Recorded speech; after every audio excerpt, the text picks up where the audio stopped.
private enterprises. The Road Safety Charter aims at zero accidents for all employees, both public and private sectors, over a period of 5 years, and a reduction of direct and indirect costs of accidents.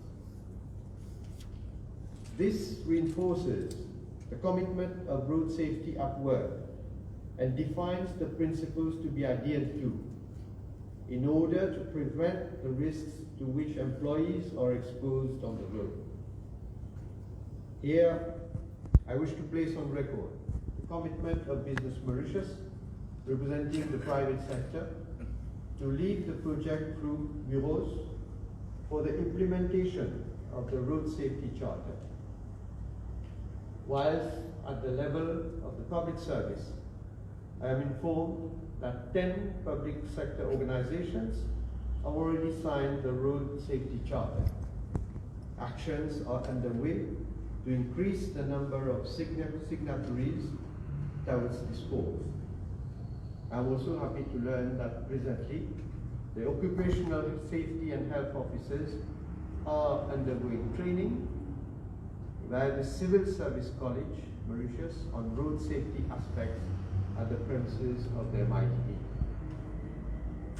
The Ministry of Public Service, Administrative and Institutional Reforms and the Civil Service College, Mauritius, have also so far made relentless efforts towards the cause of road safety and have shown their commitment in implementing the project.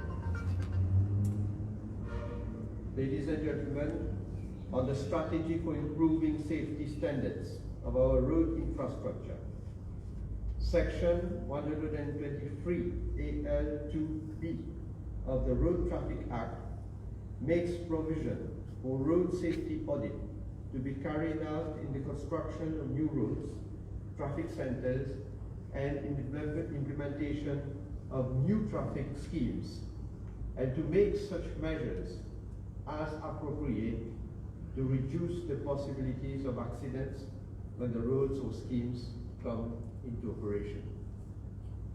The objective of carrying out a road safety audit during the design and implementation of new road infrastructures is to minimize the risks of road accidents once the road infrastructure is operational. In order to avoid potential delays which might occur in the implementation of road projects and for the purpose of convenience, the Traffic Management and Road Safety Unit, in conjunction with the Road Development Authority, would henceforth implement a 3-stage road safety audit in Mauritius as follows. 1. Upon completion of preliminary design. 2. Upon completion of detailed design. And 3. Upon completion of road construction prior to its operation. The Traffic Management and Road Safety Unit would continue to carry out post-operation monitoring as is presently being done. I therefore rely on the commitment of the Road Development Authority to implement the road safety audit to improve safety on our roads.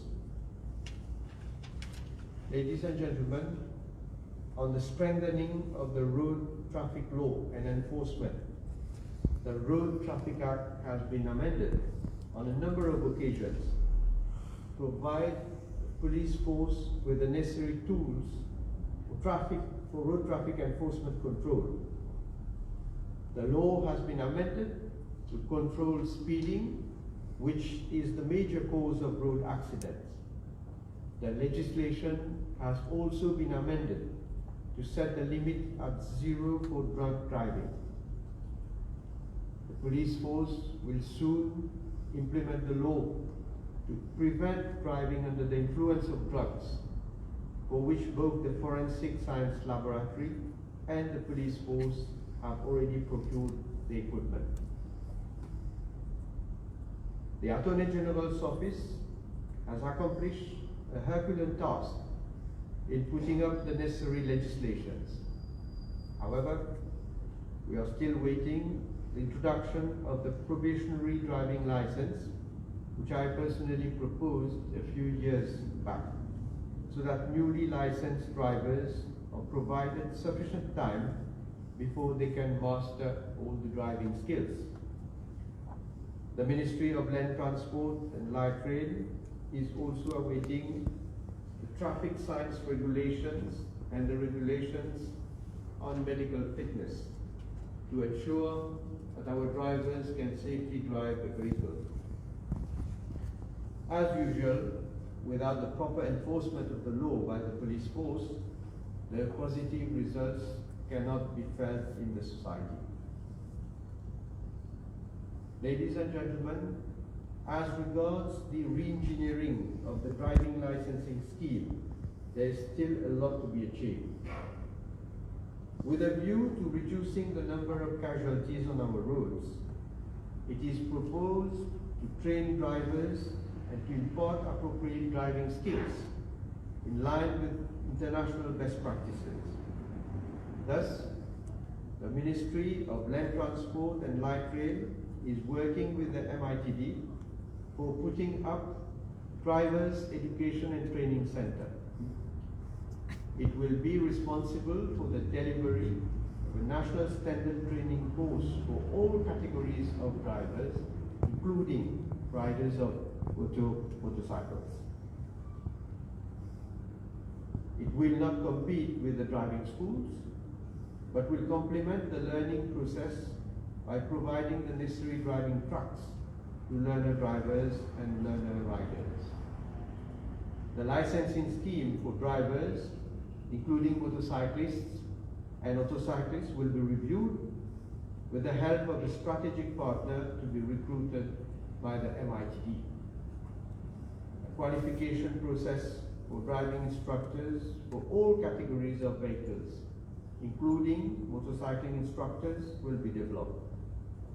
And appropriate standards would be set for driving schools for all types of vehicles. Ladies and gentlemen, you will agree that the number of deaths on our roads is alarming. As at date, 76 persons have lost their lives in 73 fatal road accidents. Last year, there were 131 persons killed in 119 road accidents.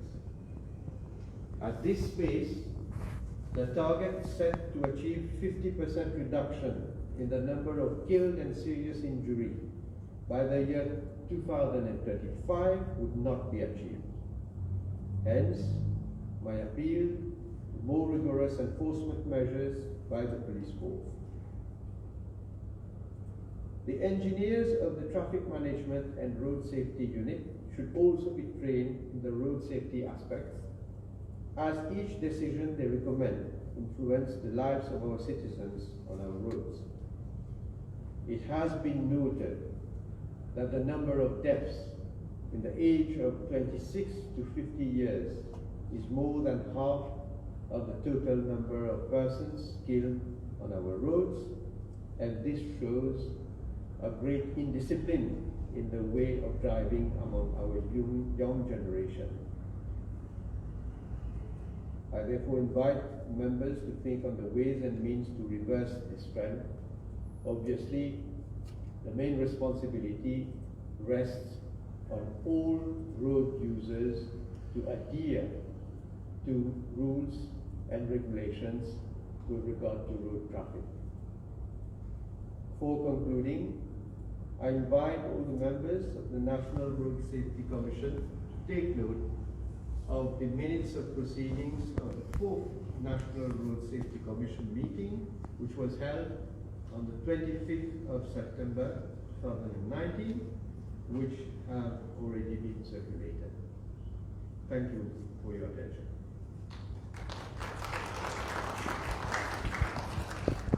Thank you, Honorable Prime Minister. Ladies and gentlemen, as stated earlier, the National Road Safety Strategy is defined by 10 pillars. I now leave the floor to Mr. Natu, the Director of the Traffic Management and Road Safety Unit, who will present the Progress and Action Plan 2018-2020 and a review of the National Road Safety Strategy 2016-2025 for the next 4 years.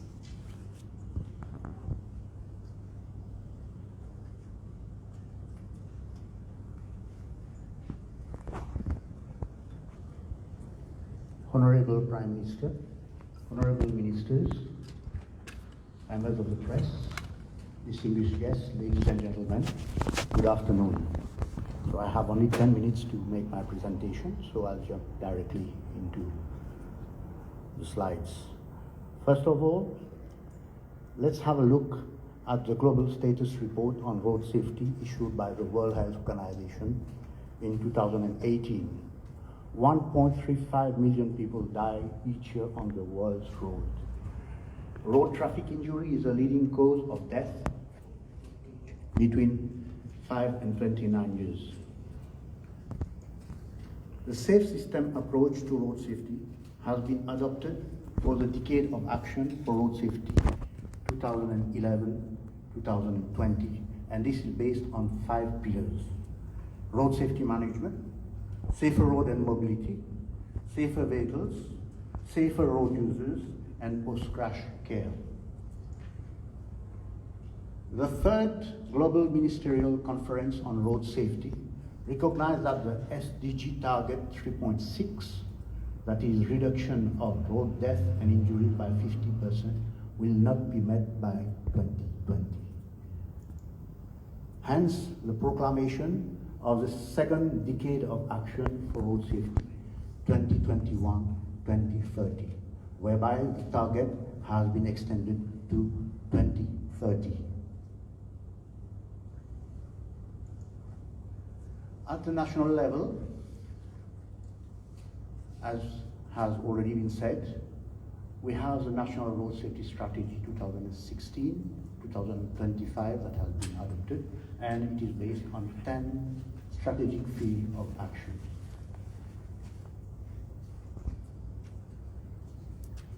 Now we'll have a look at the road safety statistics in Mauritius. As you can see, the fleet of vehicles has increased almost twofold since 2010, from 366,000 registered motor vehicles to a figure of over 600,000 registered motor vehicles in year 2020.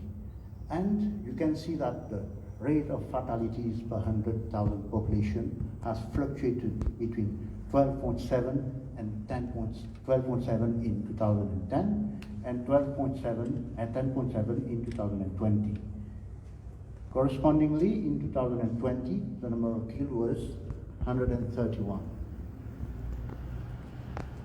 As has been rightly said by the Honorable Prime Minister, you can see the age group, the most vulnerable age group is 5 to 29 years, and these are the figures of 2020.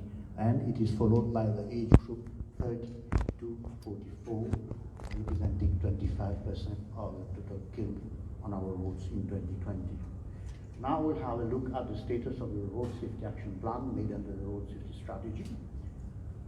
We have followed the principle of traffic lights. Red is for not yet implemented, yellow is for in progress, projects in progress, and green implemented and where continued actions are required. As you can see, for the pillar number 1, road safety management,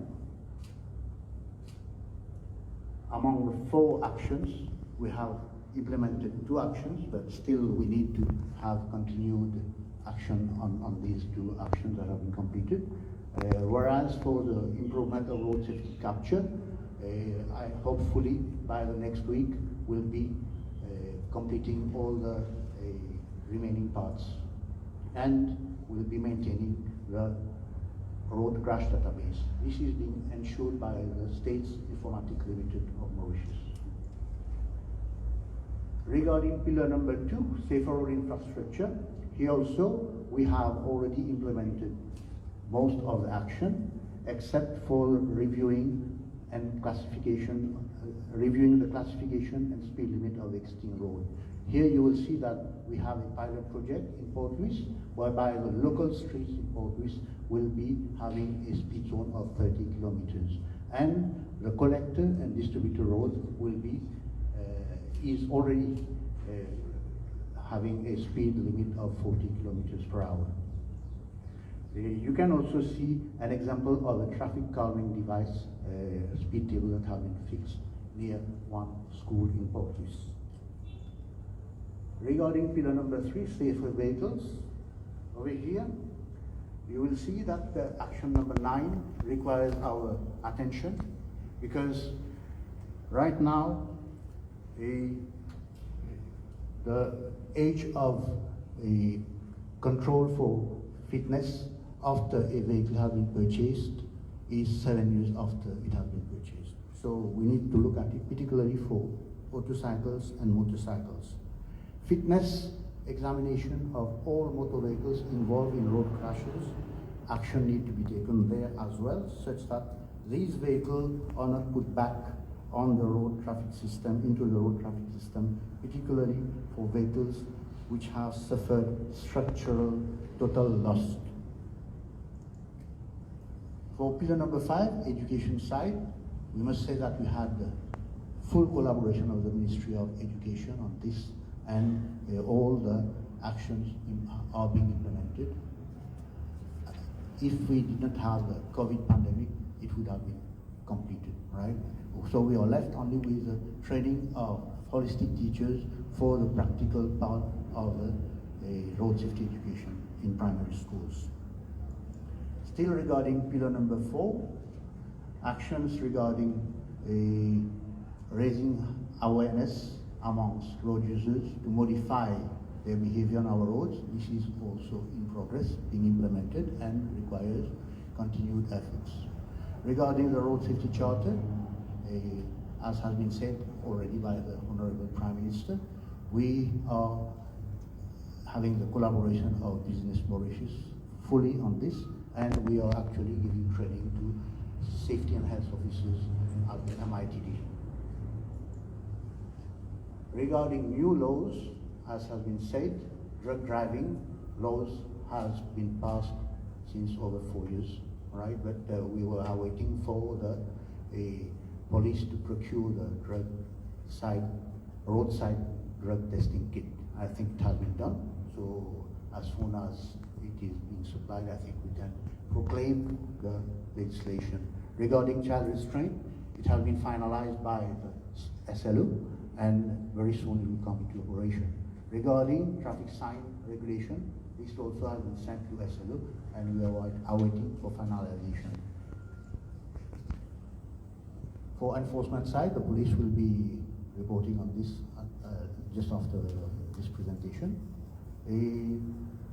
Regarding the re-engineering the driving licensing scheme, this also, almost all the action has been taken, but here I must say that we need to reconsider the learner driver progress book, as we want to achieve a standardized driver training by all driving schools in Mauritius. It has to be standardized so that we have a standard curriculum being followed, all right? So regarding probationary driving license, this also has already been sent to the SLO, and we are waiting the finalization. Regarding the small driving license card, we have worked with that, with the police on this aspect. Fitness to drive also, we are waiting the SLO to come back to us. Pillar number 5, post-crash response. Over here, it's in fact the responsibility of the Minister of Health and Wellness to ensure a continuum of post-crash care, whereby pre-hospital, hospital, and rehabilitation should be forming part to give a continuum of care to accident victims. Now, I wish to inform the Commission that we are midway between 2016 and 2015, and we need to review our national road safety strategy, because reaching 50% by of road fatalities and serious injury crashes by 2025 will be quite difficult right now unless we have the efforts being made by different stakeholders. So we have to reduce the rate of fatality from 10.7 to 6.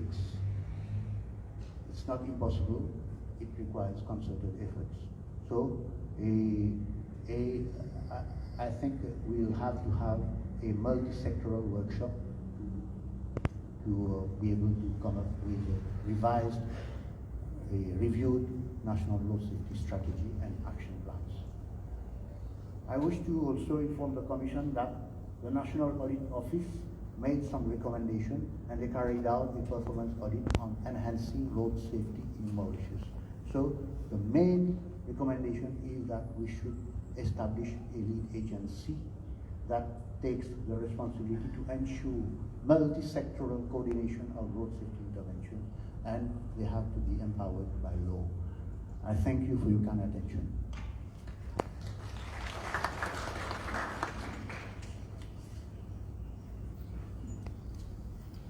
Thank you, Mr. Natu, for the enlightening presentation. Ladies and gentlemen, extensive evidence has repeatedly shown that transport is the backbone of sustainable mobility and economic development, and it helps to keep the heart of cities beating.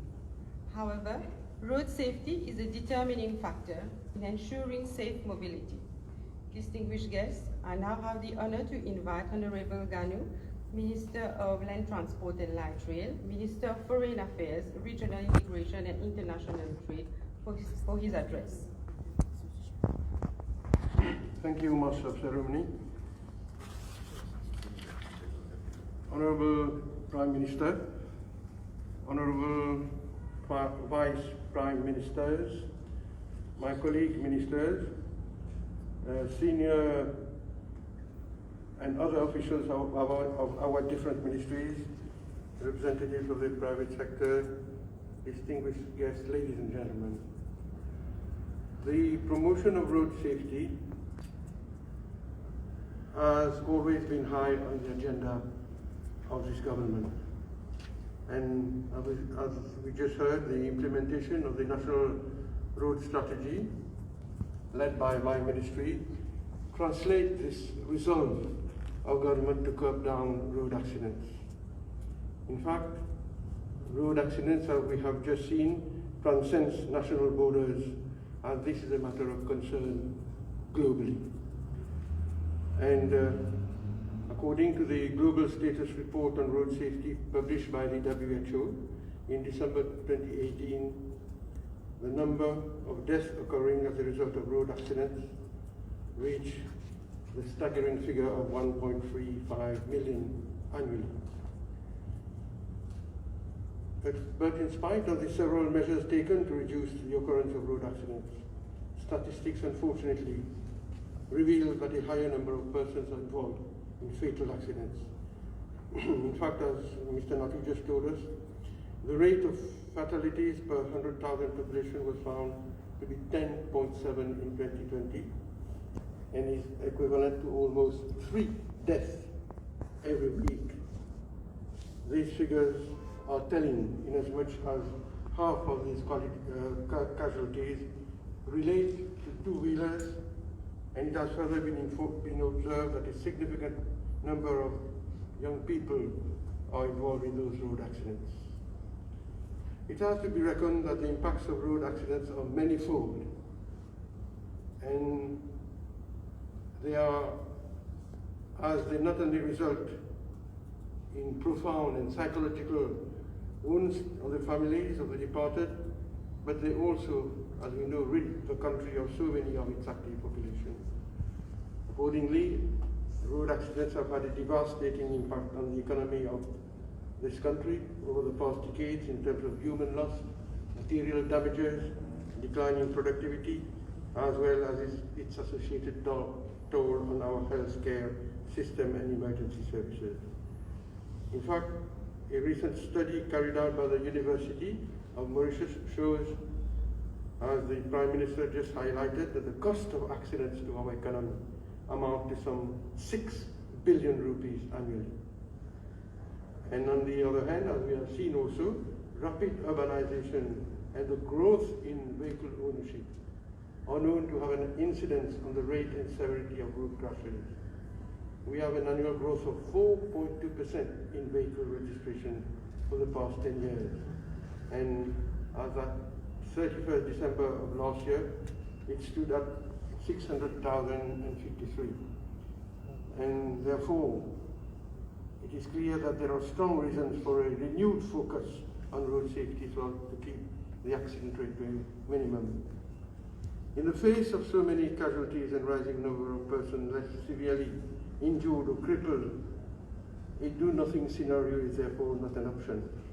Therefore, as a responsible government, we need to monitor, we need to readapt, and we need to reformulate our strategies so as to reverse the trend.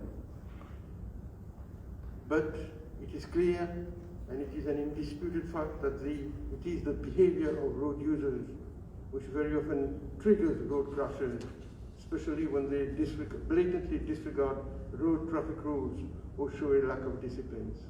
Besides, it has been observed that too often road users do not pay heed to road hazards and take unnecessary risks, thus putting their own lives and those of other road users at stake. All these warrant the intervention of government to set up a safe road traffic ecosystem and to put in place necessary measures to promote road safety. Therefore, in order to achieve this safer road traffic system, a paradigm shift in road safety policy is required. This starts at the conceptualization stage, where system designers need to account for human errors and to make provisions for vulnerable groups of road users to safely share the road space with others. To that end, our national road safety strategy, which is being implemented by my ministry, ensures that our road safety interventions are aligned to the safe system approach and to the United Nations Decade for Action for Road Safety. Ladies and gentlemen, Prime Minister, dear colleagues, it is clear, therefore, that we must favor a multi-pronged approach so that our ongoing actions yield the intended results. In that context, interventions on various fronts, such as education, engineering, enforcement, have been made over the past year. I will now briefly detail some of the bold measures being implemented or considered by my ministry. At the risk of repeating what has already been said, but of course I shall be very brief on these measures. Road safety education, as we just heard, is now being dispensed to all our primary schools so as to instill safe road practices at an early age. To that end, 853 teachers, holistic teachers, have been trained in order for them to impart road safety education to school children. Secondly, it is rightly considered that training of drivers involved in the operation of heavy vehicles such as trucks and buses will be effective in improving road safety. In that context, my ministry, in collaboration with the MITD, is working on the setting up of this specialized driving training and education center to provide training for drivers of all types of motor vehicles, including specialized training for driving instructors and examiners. Thirdly, the United Nations recommended the introduction of 30 km/h zones in towns and villages witnessing high pedestrianization and which are heavily used by two-wheelers. As this measure aims at reducing speed limits, particularly in built-up areas with high pedestrian activities, my ministry intends to set speed limits below the national speed limits in major towns and villages of Mauritius. This will be carried out after extensive surveys and analysis starting in Port-Louis and extending to villages such as Goodlands and Flack, to name but a few. Fourthly, following fatal road crashes occurring due to brake failures of heavy motor vehicles and buses, my ministry is presently working on a design and build project for the installation of an arrestor bed in the region of Pai at Sorels. And this measure would comprise a combination of arrestor bed with granular bedding materials, drag wire, net mechanism, and crash cushions. This mechanism has been designed to arrest the momentum of a runaway truck or bus encountering brake failure in that region. Fifthly, in view of better understanding the casualty of road accidents, my ministry has set up a web-based road crash data management system through the IMAP software. This system will allow road accident database to be fed with reliable database on an accurate accident data collection methodology. Sixthly, in line with the road safety strategy, my ministry, as in collaboration with the University of Mauritius and the Center for Accident Research and Road Safety in Australia, established the National Road Safety Observatory. And this new institutional setup will make available materials for assistance in the decision-making process of the road safety intervention. Seventhly, review and strengthening of the road traffic regulations, which has already been referred to by the Honourable Prime Minister. One example is we are preparing draft regulation to increase the number of cumulative road traffic offences from 11 to 30. Another example is also the amendment of the Road Traffic Act to grant driving license on a probationary basis, as has already been alluded to by the Honourable Prime Minister. Eighthly, contrary to most advanced countries, we have no national legislation that requires the use of child restraint systems for the transport of children up to a certain age or height. The new road traffic child restraint regulations filling this gap is in the array of legal devices to make our roads safer. The objective of these regulations is to ensure that children less than 10 years travel in the rear of a motorcar and in an appropriate child restraint. Ninthly, introduction of regulations on electric cycles, which we did in March of this year. The registration of electric motorcycles and electric motorcycles is in progress, and a cut-off date until December of this year has been set for them to comply. Accordingly, the users will have to secure a driving license, insure their vehicles, and wear all safety gears as provided under the Road Traffic Act. Tenthly, they make arrangement for the assessment of drivers on their medical fitness to drive, especially for PSVL drivers. The necessary legal and regulatory framework is being put in place for the assessment of drivers prior to issuing a driving license. The proposed regulations have the obligation to disclose any illness to their doctor, and it is necessary to update their medical criteria for examination of fitness and ability to drive.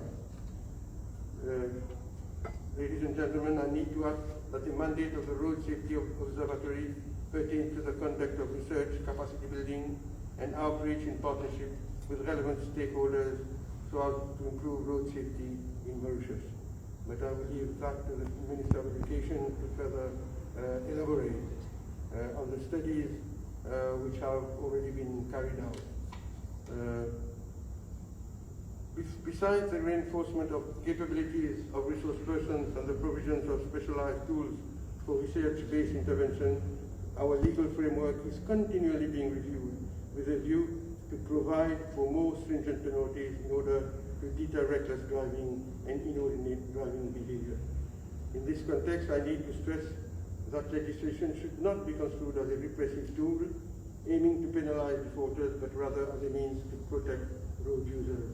To that end, regulations have of late been reviewed to fit into the current context and promote best and safe practices when it comes to the operation of a motor vehicle. In fact, tightening the legislation intends to change the mindset of road users so that they adopt a new driving culture with more emphasis on discipline. And I am pleased to inform that in the case of driving under the influence of alcohol, for example, since the law has been tightened, the results speak for themselves. I just give a few figures, Prime Minister. In year 2017, alcohol test positive drivers, the number was 2,322. Year 2018. In year 2019, it fell to 1,980. Year 2020, it fell further down to 1,621. And for this year, as of end of August, the figure is 823. So it is clear that tightening legislation in the road traffic sector tends to have positive results. Ladies and gentlemen, amendments to the law have at all times been complemented with sensitization campaign in road safety, with a view to raising awareness among the population and to instilling safer driving practices among road users. My ministry will carry on with the holding of regular communication and information campaigns so that road users are regularly reminded to adopt and maintain safe practices. And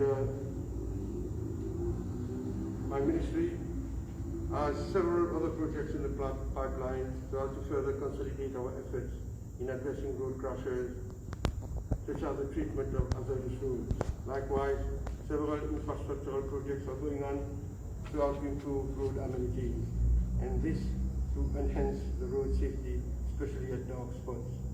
Through the various sensitization programs organized by ministry, a special appeal is constantly being made to all drivers for being more responsible when operating their vehicles.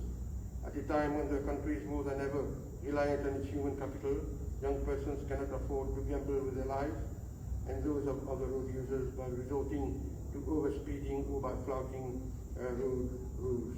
In fact, as I just highlighted, Prime Minister, studies have shown that young persons are more likely to be involved in road accidents, and it is sad to note that on the average 34% of these victims are aged below 30 years. We must therefore reiterate our call to them for being more cautious when driving their motor vehicles or their motorcycles.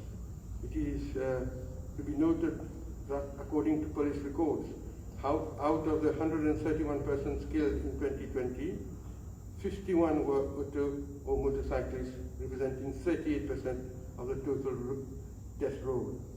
It is a fact that powered two-wheelers are the most vulnerable categories on road users, followed by pedestrians. This year, as at date, 44 riders, including peon riders, and 17 pedestrians already lost their lives in road crashes. We would therefore exhort motorcyclists to act more responsibly on the road. To conclude, I must say that we have done a lot, but we still have a long way to go to reduce grief and sufferings caused by these tragic road trauma and inestimable loss incurred by the nation at large. I therefore reiterate my request for all my colleagues to help in achieving the results as set under the National Road Safety Strategy. I thank you, Honourable Prime Minister, for showing your commitment to road safety by accepting to chair the National Road Safety Commission today. I thank you for all of you for your attention. Thank you very much. Thank you, Honourable Minister. Dear audience, the strategy on road safety education aims at sensitizing our population, especially our youngsters, on road safety. In this vein, a road safety continuum on road safety education has been introduced with the collaboration of the Ministry of Education, Tertiary Education, Science and Technology. As already pointed out, training has already been started in respect of educators, including holistic teachers. Dedicated classes have also been organized for students in the primary sector.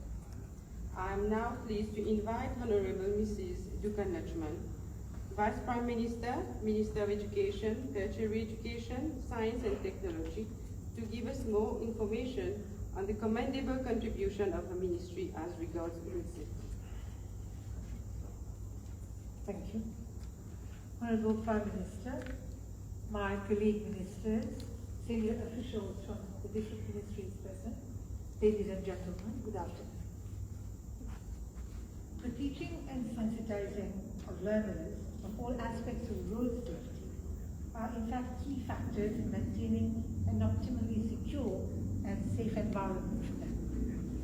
The road safety education in the context of the senior education initiative at the primary education level focuses on three major thrust areas, and these are law for people, law for cities, law for passengers. It is important to fully sensitize our pupils about their behavior patterns in each of the roles they are afforded to play, as pedestrians, as cyclists, and as co-riders or passengers, and this will result, we hope, in bringing about the mindset and attitudinal changes in road users. And obviously this will be instrumental in helping the country in saving lives. Where capacity building is concerned, I had already reported that for the period 19th November 2018 to 13th December 2019, 644 staff have been trained to deliver the road safety program. There have been an additional 209 staff of both government and aided primary schools who have been equally trained, and thus making a total of 853 trained to dispense and monitor road safety education at primary education subsector. The sessions of training were organized, as stated earlier, by the Civil Service College of Mauritius and dispensed by Promotion Chair, with additional logistics by the MI. This training was based on the theoretical aspect of road safety education for primary pupils and was dispensed to the educators, holistic educators, primary school inspectors, headmasters, and health and system instructors, amongst others. This has consolidated the teaching and learning process right at the heart of the classroom. And we know that schools have been operating along a staggered route right from the beginning of this academic year. Unfortunately, this has resulted in cutting back on instruction time and some domains of learning. However, we have made it a point to ensure that the road safety education is given its full credit and the time that it merits in the curriculum delivery. Hence, the time slot reserved for this program has been retained for all grades. As we are keeping on with this momentum, my ministry is currently in consultation with the Traffic Management and Road Safety Unit to discuss the new modalities of training for the practical part. This part will strongly complement the theory part, with holistic educators to be trained to facilitate hands-on experiences. We could not provide this training of holistic educators on the practical aspects earlier in 2021 due to the COVID-19 induced situation, but we will resume as soon as the modalities will have been defined in the wake of the consultative meeting. Dear colleague ministers, ladies and gentlemen, in this context, the Mauritius Institute of Education, in collaboration with the Ministry of Land Transport, Light Rail, will soon be developing Mauritius-based adapted curriculum materials for the road safety education for secondary level as well. The Mauritius-based adapted curriculum materials for road safety, whether for primary in the first instance or for secondary, would require a thorough reflective, for instance, of how do pupils need to behave in private and public transportation vehicles in situations like pandemic, like right now. What are the new road networks and layouts which have been opened right now, and how do we sensitize young learners to behave when encountering them? How do we sensitize young learners to be attentive road users and the sudden climatic change, for instance, sudden strikes, etc.? How do we sensitize young learners to traffic in the proximity of the expanding light rail network in the country? All these components, along with others, will form part of an elaborated pathway for road safety education that will also be called upon to embrace all the subsectors. True, some of these matters are already addressed in other subjects, but in a cross-cutting manner. The bill will hopefully be more fully discussed and developed as part of the road safety program that we are about to prepare. Ladies and gentlemen, it's also critical that we have enough data or research to show the causes of road accidents and fatalities.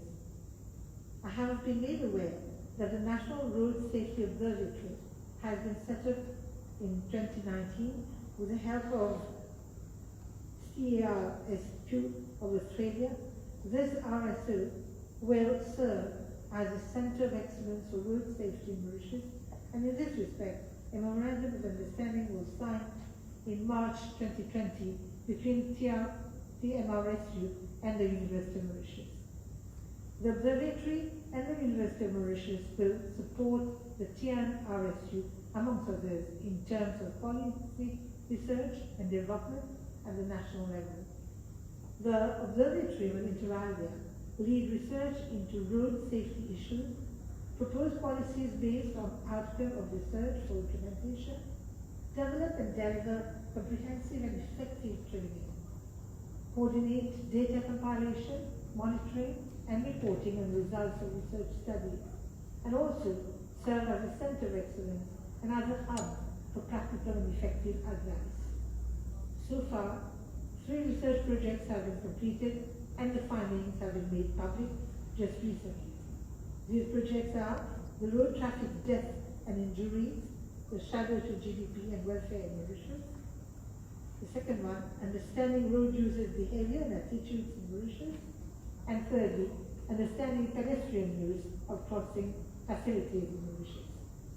I am hence fully confident that data-driven research will give way to a more adapted approach to tackle road safety issues in the Mauritian context. With continued research to guide policy, we will be able to develop and adopt adaptive strategies to meet the set of global targets intended to drive progress towards a sustainable development goal agenda for 2030 on road safety matters. To conclude, Honourable Prime Minister, ladies and gentlemen, I again reiterate that my ministry will extend to all stakeholders its full collaboration in ensuring that our strategies to strengthen road safety education are well thought through, well planned, and also its implementation being well monitored. I am sure that together, and under your leadership, Prime Minister, and with your blessings, we will make sure that all our learners feel safe on our roads under all circumstances.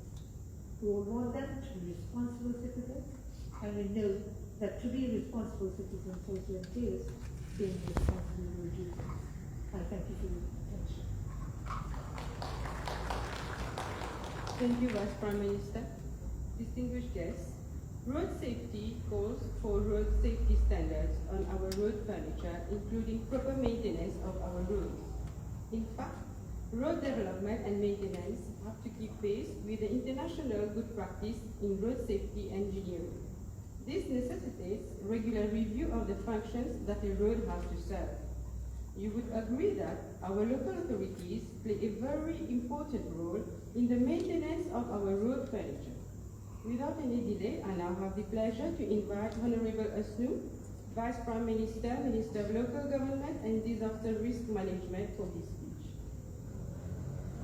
Honorable Prime Minister, colleagues, ministers, officers of the relevant ministries and departments, members of the Commission, all protocol observed, ladies and gentlemen, good afternoon. I would like to highlight the role played by the local authorities, the Mauritius Fire and Rescue Service, as the National Disaster and Risk Reduction Management Center in making our roads safer. First and foremost, it is important to mention that road infrastructure is one of the main features with regard to road safety. If our road infrastructure is well designed, constructed, lit, and maintained, we will contribute significantly to reduce the risk of road accidents. The local authorities have invested in the last financial year 203 million rupees on road construction and resurfacing. And that includes road markings and road signs as well. Moreover, we have earmarked an amount of 29 million for patching of road in this financial year. And we know potholes is a significant cause of accident, especially for the two-wheelers. Another important aspect in ensuring the safety of our road users is the provision of street lighting. Last financial year, the local authorities have spent 53 million rupees on street lighting. The safety of the pedestrian is also being taken care of. Handrails are being fixed at strategic locations, such as near schools or highly visited places, such as near health centers, markets, and fairs, etc. In financial year 2021, an amount of 4.8 million rupees have been spent on handrails. On the other hand, the Mauritius Fire and Rescue Service has carried out 3 simulation exercises during the last financial year to better prepare itself for intervention in terms of body extrication during road accident and car fire. The Mauritius Fire and Rescue Services has also carried out a simulation exercise involving a liquefied petroleum gas bulk carrier and a van road traffic collision. Training of the Mauritius Fire and Rescue Services officers to give first aid treatment has been started as well, as sometimes there was a first team at the site of the accident, so they have to know how to resuscitate the patient as well. The National Disaster and Restoration Management Center is also contributing in making our roads safer.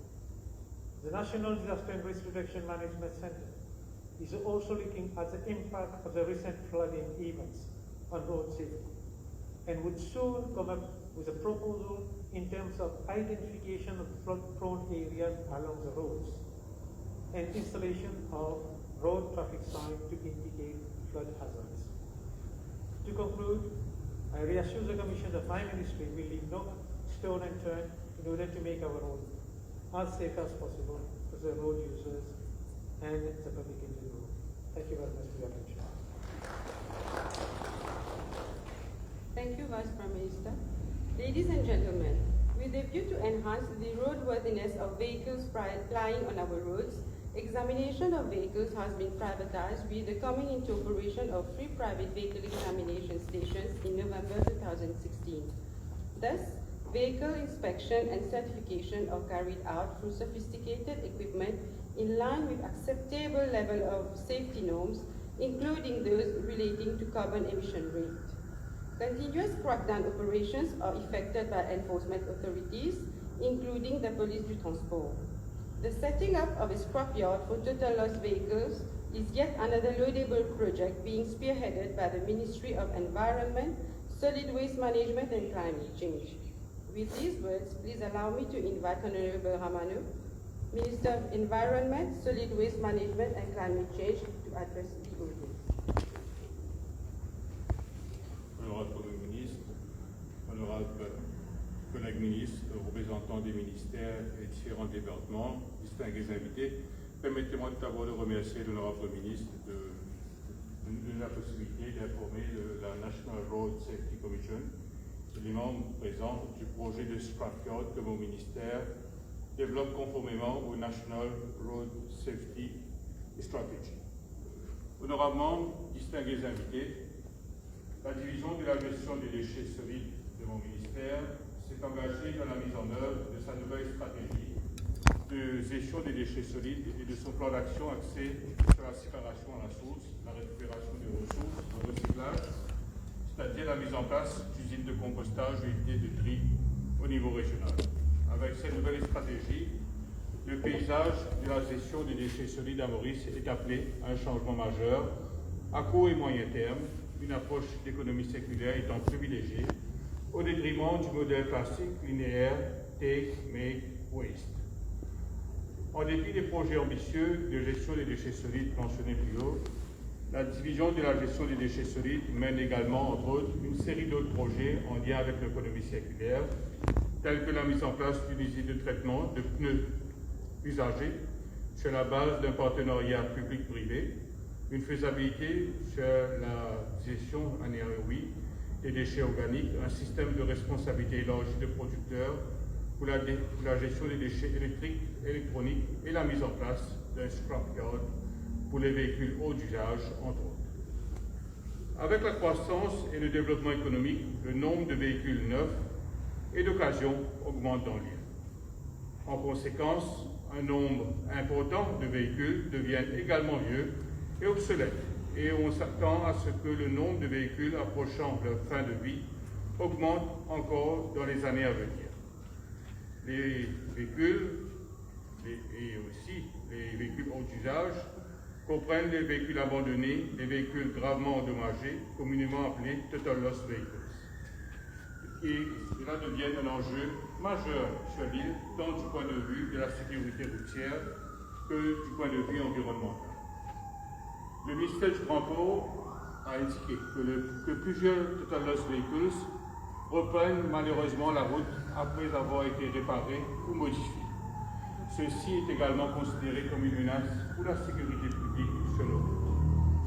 Une enquête menée par les 12 collectivités locales en 2018 a révélé qu'environ 800 véhicules hors d'usage ont été déversés sur les BLNs, au bord des routes et aussi des lieux publics. En tout, 103 véhicules mis au rebut ont été récupérés sur les routes et les BLNs par la police et stockés à la station de transfert de la LoRa en attente d'élimination.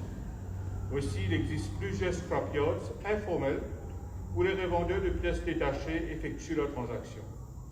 La mise à la casse informelle des véhicules et le recyclage des métaux mis au rebut existent depuis très longtemps en Maurice et actuellement, il existe un recyclage non coordonné des composants en acier, en aluminium et en plastique des véhicules en fin de vie. Les ferrailleurs achètent des véhicules ferraille à différents propriétaires et ateliers de mécanique pour le démontage et la vente de ces ferrailles aux fonderies ou pour l'exportation pour le recyclage. Par ailleurs, de nombreux revendeurs de pièces détachées de véhicules hors d'usage opèrent illégalement sans dépolluer des véhicules qui contiennent des déchets dangereux comme les huiles hydrauliques usagées, les batteries au plomb, les filtres à l'huile, les carburants résiduels, les matériaux amiantés, les réfrigérants et les déchets électroniques entre autres. De plus, le déversement de véhicules hors d'usage représente une horreur et abrite des moustiques qui peuvent être vecteurs de maladies telles que le paludisme, le chikungunya ou même la dengue. Ceux-ci peuvent devenir des menaces majeures pour l'environnement avec de graves conséquences pour la santé publique qui ne sont pas correctement gérées. Il n'y a actuellement aucun site d'élimination officiel au système de gestion formelle pour les véhicules hors d'usage à Maurice. Et une solution durable au problème des véhicules hors d'usage est donc très importante. Cela exige essentiellement de passer de l'économie linéaire à l'économie circulaire et bien sûr autour de l'utilisation et de l'élimination des véhicules hors d'usage. Le système doit permettre la réutilisation d'une quantité maximale de pièces de rechange et doit également récupérer et régénérer les produits et matériaux en fin de vie avec une élimination appropriée des déchets dangereux. Ainsi, il est nécessaire de créer des infrastructures adéquates pour la dépollution et la déconstruction pour le recyclage. Pour tenter de remédier à ces problèmes, mon ministère s'était lancé dans un projet comprenant la mise en place d'un scrapyard pour la dépollution, le démantèlement pour le recyclage des différents composants des véhicules hors d'usage. Dans ce contexte, mon ministère mène actuellement une étude de faisabilité sur la mise en place et l'exploitation d'un scrapyard pour s'assurer qu'il est techniquement et économiquement viable. Cette étude est financée par l'Union européenne dans le cadre du programme EU Africa Rights, qui est un mécanisme régional d'assistance technique axé sur la demande pour promouvoir le développement des entreprises et améliorer le climat d'investissement en Afrique de l'Est, l'Afrique australe et l'océan Indien. L'EU Africa Rights a déjà recruté des consultants, parmi lesquels un expert automobile recyclage, un expert financier et un expert juridique.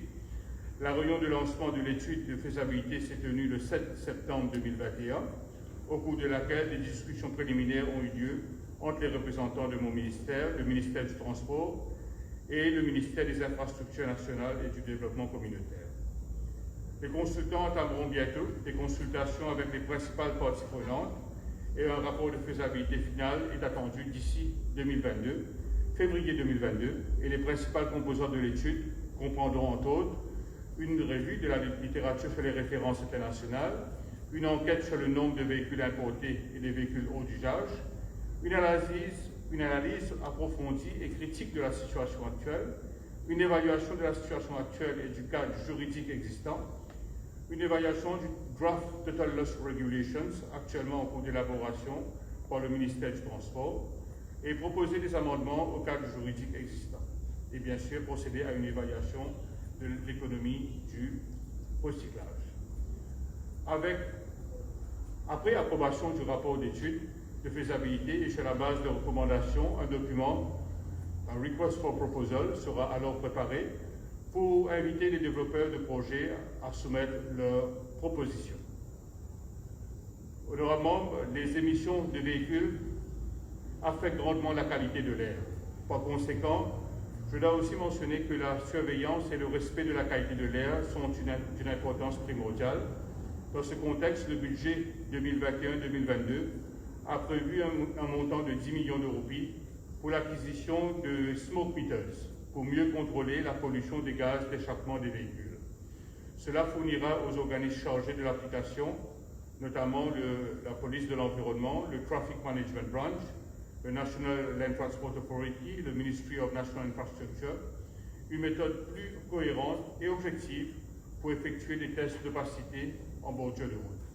À cet effet, pas moins de 15 smoke meters seront livrés au plus tard fin septembre 2021 et s'en suivra le calibrage et bien sûr la formation des officiers pour la mise en place et l'implémentation de ce projet. Je vous remercie. Thank you, Minister. Distinguished guests, it is strongly believed that reduction of costs of preventing accidents can be achieved with the help of insurance companies through an increase in the premium of policyholders involved in road crashes. This initiative could also be linked to a mechanism for the management of motor vehicle and drivers' insurance data. With these words, I now invite Honorable Siratan, Minister of Financial Services and Good Governance, to provide the Commission with more insights on the initiatives being undertaken by his ministry. Thank you. Your Prime Minister, your Vice Prime Ministers, Ministers, senior officials of ministries, members of the public sector.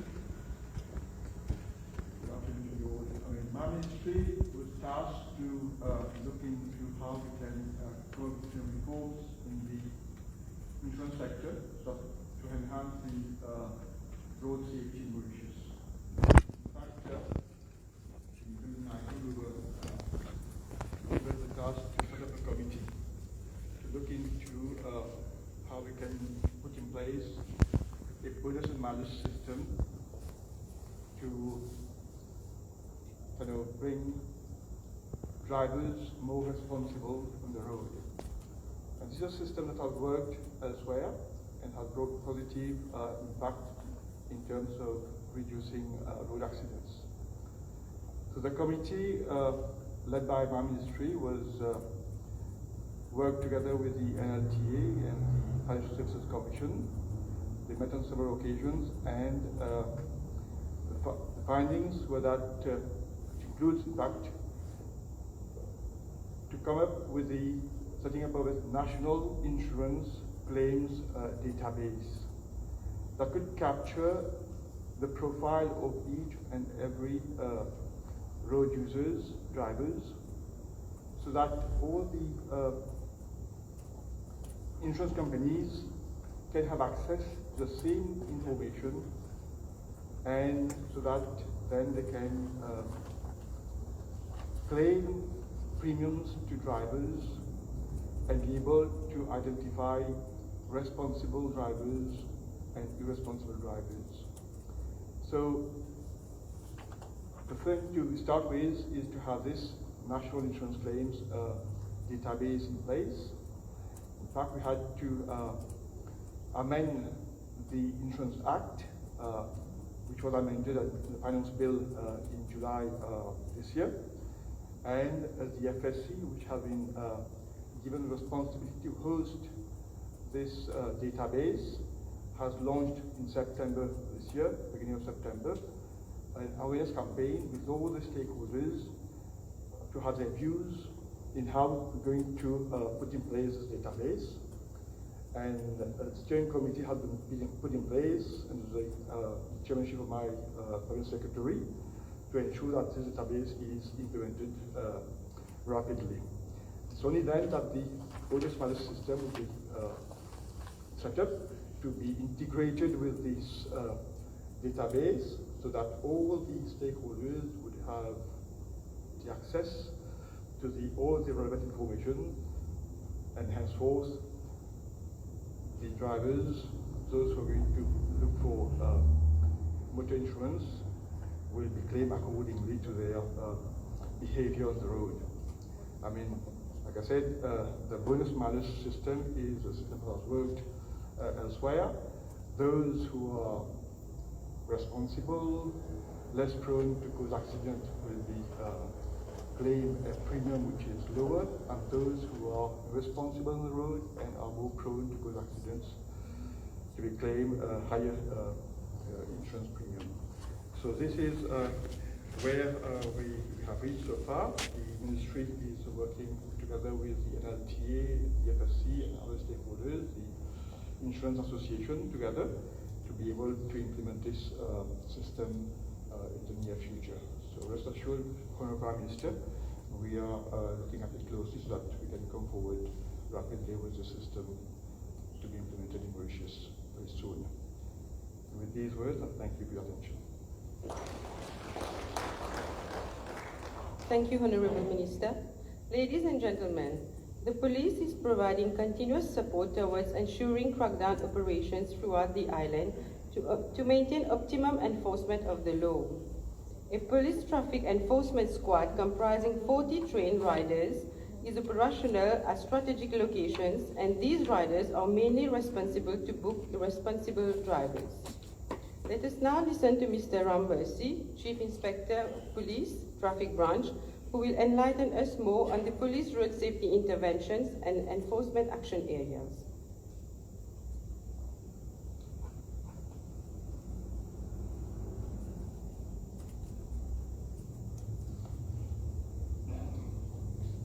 Honorable Prime Minister, Honorable Ministers, the Acting Commissioner of Police, distinguished guests, ladies and gentlemen, good afternoon.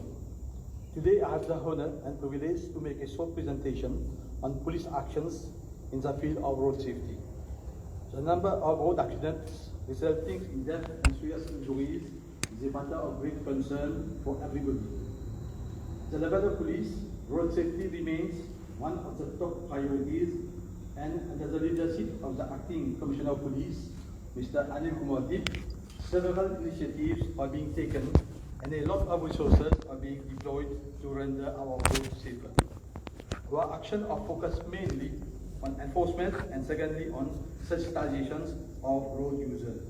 During my presentation, I will highlight briefly the different initiatives and actions taken by the Mauritius Police Force to improve safety on our roads. This slide indicates the number of persons killed in road accidents in Mauritius since the year 2016. On average, 144 persons were killed yearly in road crashes in Mauritius. However, a significant increase was noted in the year 2017, whereby 157 persons were killed. Several initiatives were taken by the government and by police, and the number of persons killed was decreased to 131 in 2020. A comparison of the fatal road accidents for this year, as at date, with the corresponding period for the last year, shows a decrease of 5% in the number of fatal road accidents and a decrease of 7.1% in the number of fatalities. A comparative of categories of victims of fatal road accidents indicates that riders remain the most vulnerable group of road users. Last year, as of 19 September, 34 riders were killed, and for this year, in spite of several targeted initiatives taken, 41 riders have been killed in road crashes. On the second position, we have pedestrians.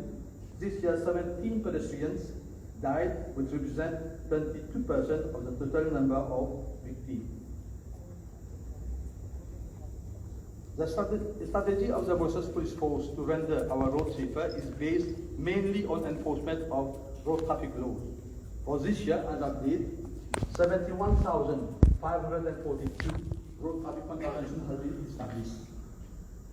The reduction in the number of contraventions compared to previous years is mainly due to COVID-19, and also a significant decrease is noted in the number of speed violations captured by the fixed speed cameras. In fact, a decrease of 41.7% was noted for year 2020 as compared to 2019. However, police conducted dedicated speed check using handheld speed radars, whereby there was an increase of 66% in the number of speed offences established by radars in 2020 as compared to 2019.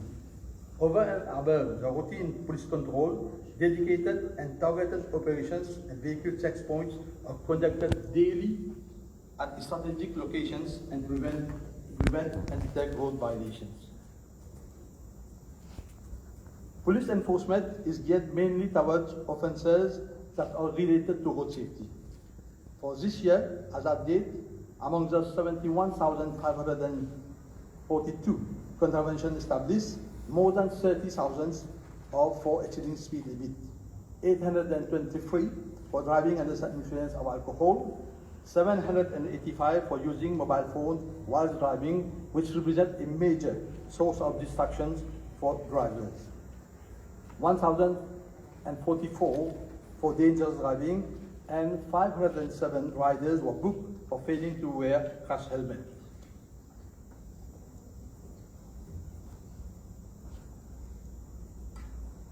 Our enforcement are focused mainly on offences that are main causes of road accident, namely exceeding speed limit, driving under influence of alcohol, dangerous and reckless driving, use of mobile phone, and other road safety related offences.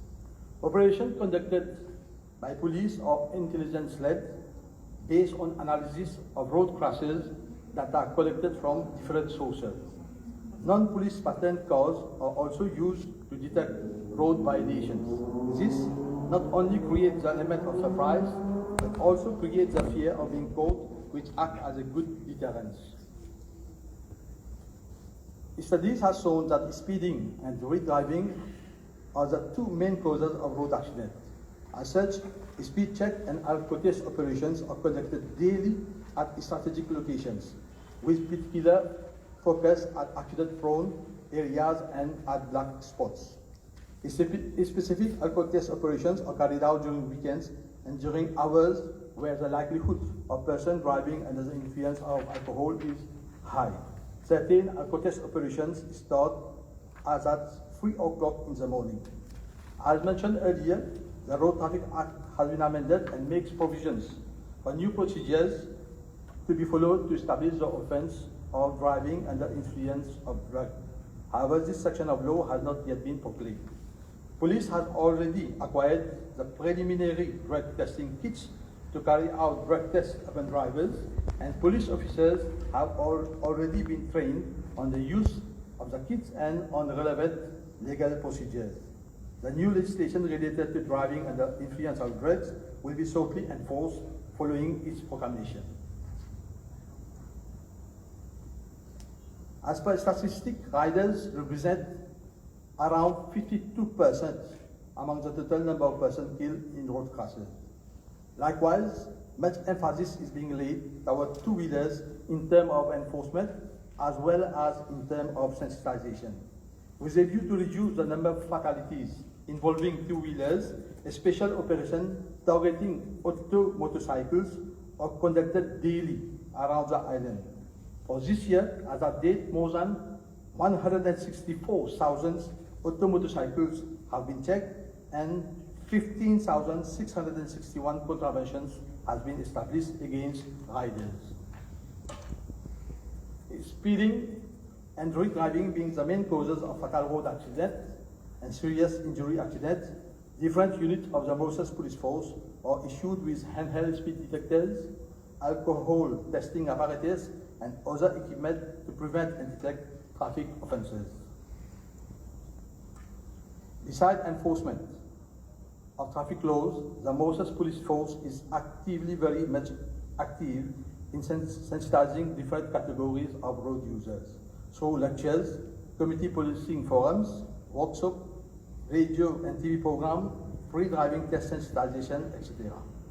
The importance of wearing seatbelt is demonstrated by the use of rollover simulator. From our analysis, it is noted that pedestrians and motorcyclists are the most vulnerable category of victims. Likewise, our sensitization campaign are also geared towards them.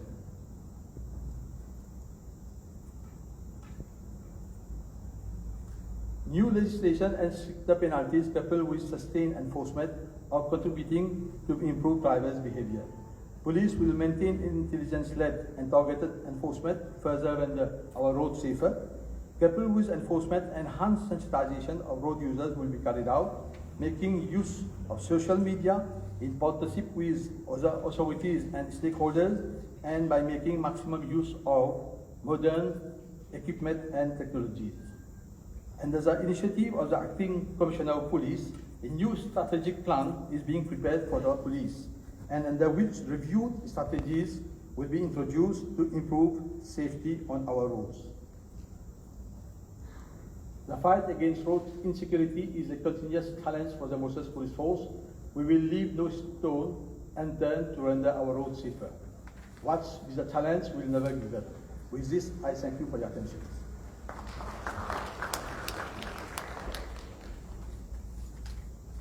Thank you, Mr. Ambassi.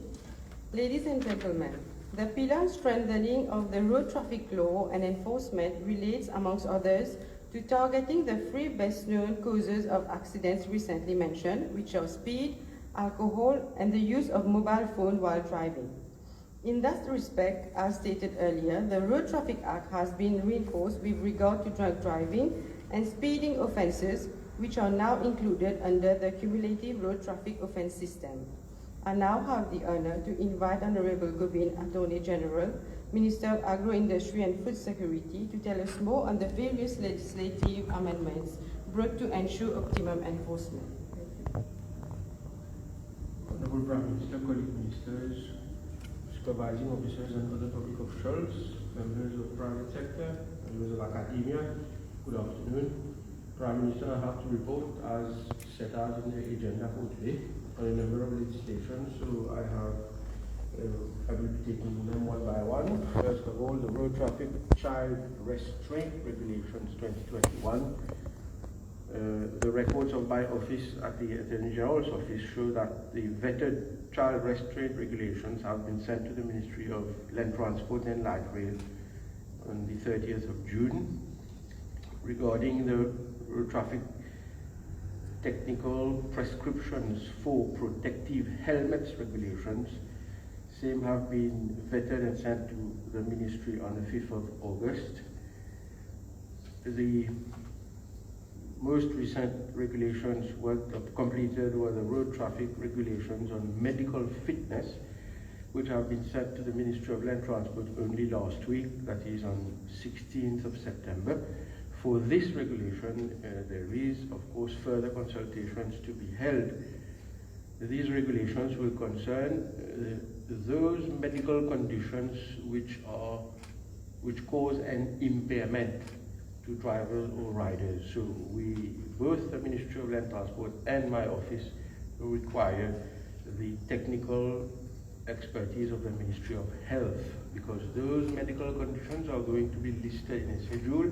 They are very highly technical in nature, so we are expecting some further consultations on those regulations for medical fitness. There are two further regulations being worked upon, have not yet been finalized, as you have very rightly pointed out, Honorable Prime Minister, in your opening address. They concern the regulation for road traffic signs regulation and the regulations on probationary driving. Now, for the road traffic sign regulations, are very voluminous. I am informed by my officers they run through 233 pages of regulations, so this is likely to take some time. And the last one being on the probationary driving. There are a number of legal complexities concerning contraventions, suspension, and disqualifications, which have to be finalized to be in line with the main provisions in the Road Traffic Act. This, so far as the Office of Attorney General is concerned, I have to report from the Ministry of Agro-Industry on only one item, namely on the release of state land for MITD to set up a modern driver training and education center. This state land and the center, the identified land, is situated somewhere in the region of 16e Mille. We are going, Minister Ganu, myself, and Minister Culture on site for a site visit this Wednesday at 12:30 to assess the suitability. The issue from the Ministry of Agro-Industry is that part of that land is under a forest cover. So we need to go there to see how much of forest we need to clear to set up that, or if we could identify some other site. So therefore these are work in progress, and we will report in due course. Thank you, Honorable Prime Minister. Thank you, everybody, for your kind attention. Thank you, sir. Ladies and gentlemen, you would appreciate that road safety calls for a safe and modern road network. Let us now hear from Honorable Ariram, Minister of National Infrastructure and Community Development, who will report on the development and maintenance of classified road network, which contributes significantly in the mobility of people and goods. Thank you, MC. Honorable Prime Minister, Honorable Prime Ministers, Honorable colleague ministers, Permanent Secretaries, Acting CP, members of the private sector, officers, members of the University of Mauritius, ladies and gentlemen. I'm pleased to present for the first session, for the first time at the meeting of the National Road Safety Commission, and it couldn't have come at a better time. As you are aware, in the context of the road reconstruction program, the Prime Minister himself opened 3 flyovers: the Hillcrest flyover, the Jumbo flyover, and the Pont Fer flyover over the last 2 months only. 3 major infrastructures whose constructions were initiated by the Prime Minister himself 4 years ago. Up to now, feedback is very positive for Hillcrest and Jumbo, and I think there is some getting used to for Pont Fer, which is open to the road users as from Saturday last. In fact, from what I gathered from my officers, for those taking the flyover at peak time towards Port Place have saved around 30 minutes, which is in itself a giant leap, especially for our economy. Over the past 2 years, that is since I assumed the responsibility for the portfolio of national infrastructure and community development, we have monitored a long list of road projects for the benefit of road users all across the island. We have seen the completion of the La Croisette bypass and Cap Malheureux bypass, and soon enough we will come forward with a long-term solution for Chemin 20, which connects the two. The Descamps flyover was successfully reconstructed in record time with no cost to government, and during the reconstruction phase, when the flyover had to be closed, Mauritians realized its importance to get access inside the city, especially in the morning. Further up, the A1-M1 bridge is progressing smoothly. The Sorez flyover is almost complete, and the bridge over the Grand Rivière Nord-West Valley will connect the infrastructure at the A1, A3, and the west of the island. Down east, we have successfully upgraded the B28 road from Deux Frères to Beauchamp, and the Strazy Bridge connecting Poste de Flac to Poste Lafayette is now complete and will soon be open to the public. One major development awaits the east is the motorway M4, which will connect Forbach to Plaisance Airport through the east. Meanwhile, another project which is nearing completion is the Daulat flyover. Progress of work is quite visible and should be operational by the end of this year. Works at Palmerston flyover are almost on schedule and should be delivered on time, while works have started at La Vigie for the construction of the La Vigie-La Brasserie Link Road as a first phase of connecting the center to the west, in particular Fidanflac. I'm also pleased to inform my colleagues that the works at Kelly for the construction of a flyover and at the Verdun for the construction of a link road is yet another major congestion measure to be addressed. I am therefore pleased to announce that this project is presently at evaluation stage at the CPB. Besides these major road infrastructures, at the level of the ministry, we are giving a special consideration to the upholding of our existing infrastructures. These works involve upgrading of footpaths, drains, resurfacing of roads, as well as replacement of guardrails and handrails. Around 600 million rupees were allocated to the ODA during the previous financial year, and another 600 million has been allocated for the current financial year for its road maintenance work. With this, we will further boost our new road asset management strategy recently put in place. It is good to note that the RDA yearly budget for routine maintenance prior to that amounted only to 30 million rupees. My ministry is sparing no effort to contribute to improving our road network and ensuring that road users have state-of-the-art infrastructure to have an enjoyable ride and arrive at their destination on time and, most importantly, safe.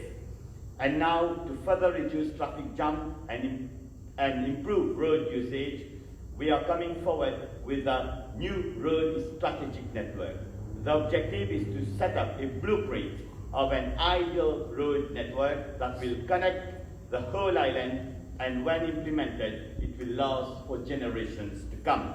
Our target is to construct modern roads that are well equipped to protect road users, adapted to climate change, and in line with government policy to protect our environment.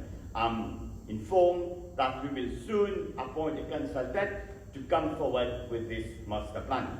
I can guarantee the Commission that at the level of my ministry, we will walk the extra mile in our endeavor to provide a safe, sustainable, and modern road network to reduce or even eradicate completely fatalities on our roads.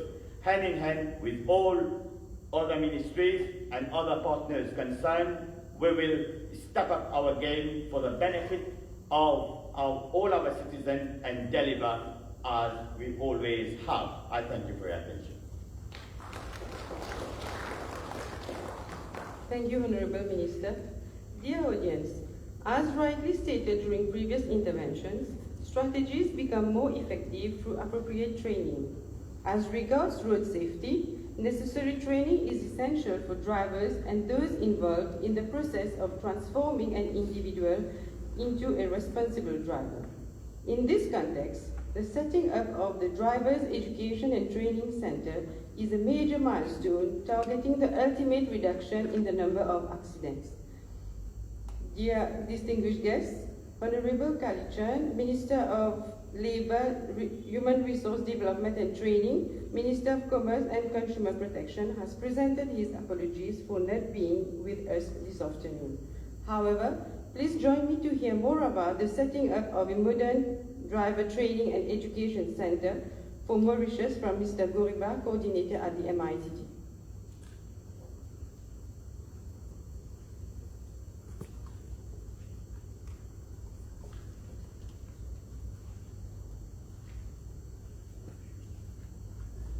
Thank you, Master of Ceremony.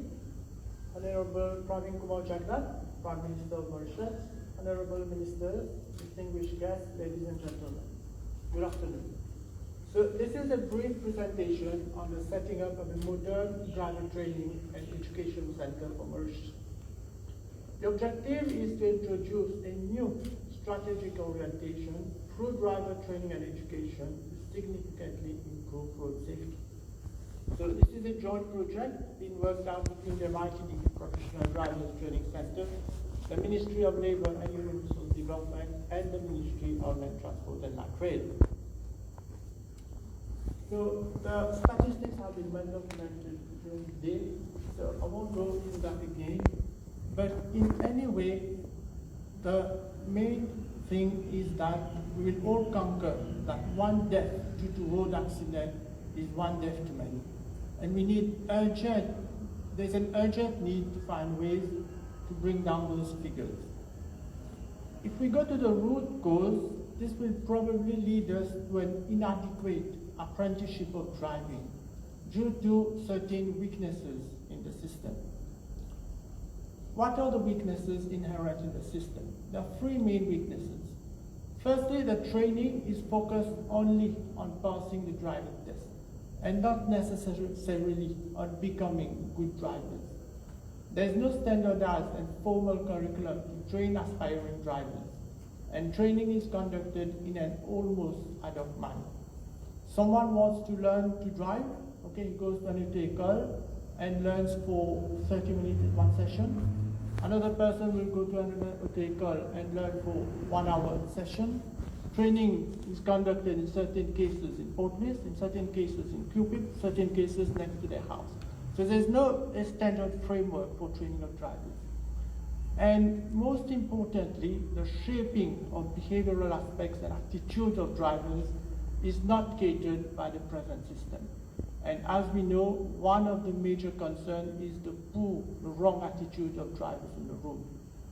So a properly designed driver training framework based on international standards is important, even crucial, to provide a solid platform for reducing road accidents. So the proposed driver training and education framework for Mauritius will provide for a new paradigm to position driver training and education as a strong pillar of road safety. 5 main components would form part of such framework, namely, firstly, the development of a national curriculum for training of learners based on GD matrix. GD matrix is the Goals for Driver Education matrix, which is an international framework that focuses on training drivers both on the technical aspects and also on the behavioral aspects. Second element would be the training of driving instructors and also the training of driving examiners based on the framework proposed in the national curriculum. The other thing is that having the proper training infrastructure in place, we'll talk about that later, and the setting up of a graduated driver licensing system. What is a graduated driver licensing system? It's a system whereby training will be a key component of the different stages of the learning to drive process.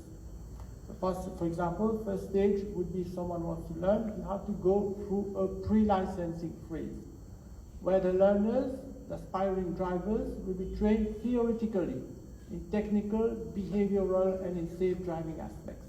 This will include, for example, the understanding the road ecology, how to interact with different road users, understanding basic vehicle controls, the traffic laws, and most importantly, how to shape the behavior of aspiring drivers.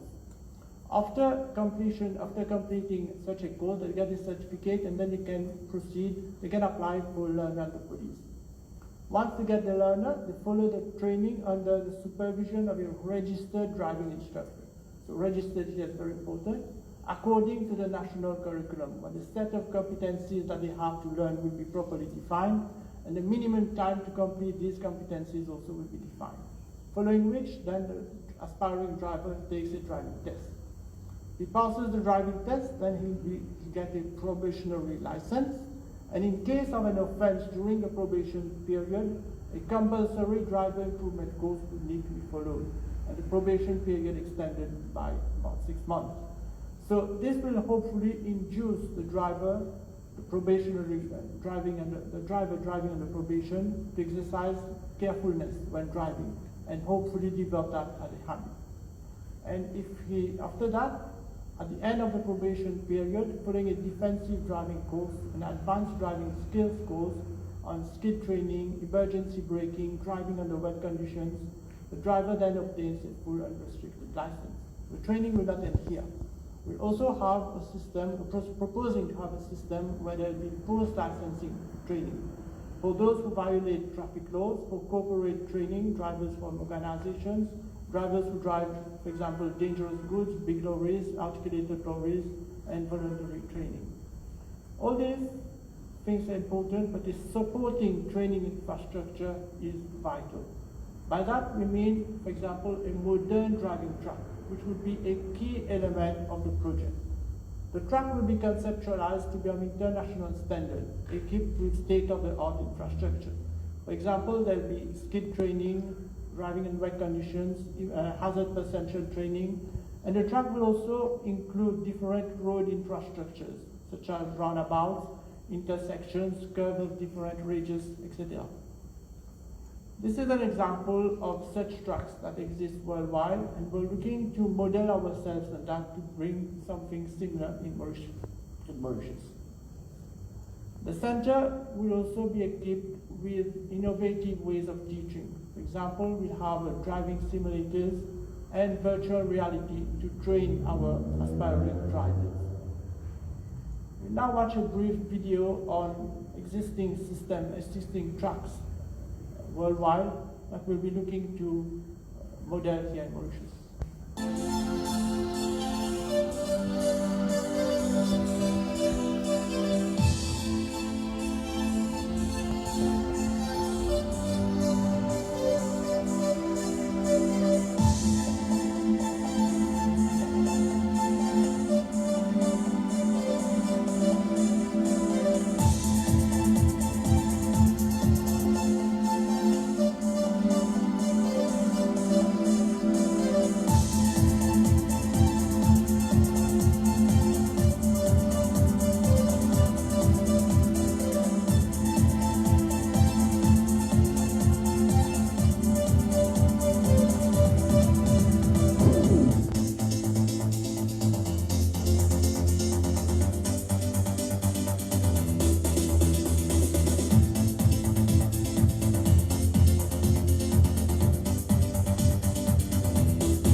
HDSCC is equipped with a complete circuit and state-of-the-art facilities to provide comprehensive training for commercial vehicle drivers.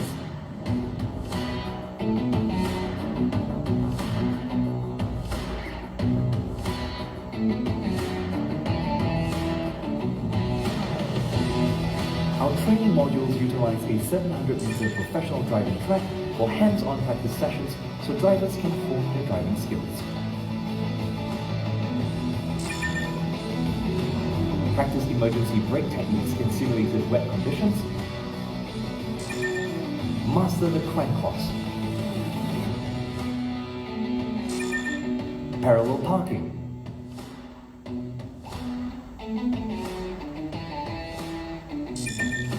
Garage parking. Turn back course.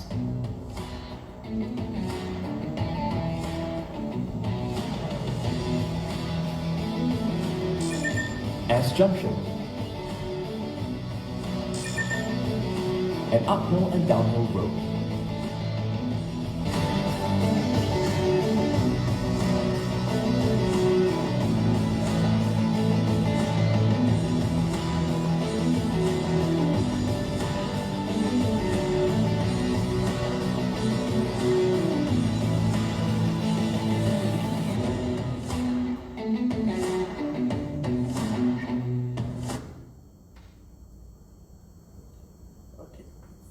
successful implementation of such a project, the framework will depend on a number of critical success factors.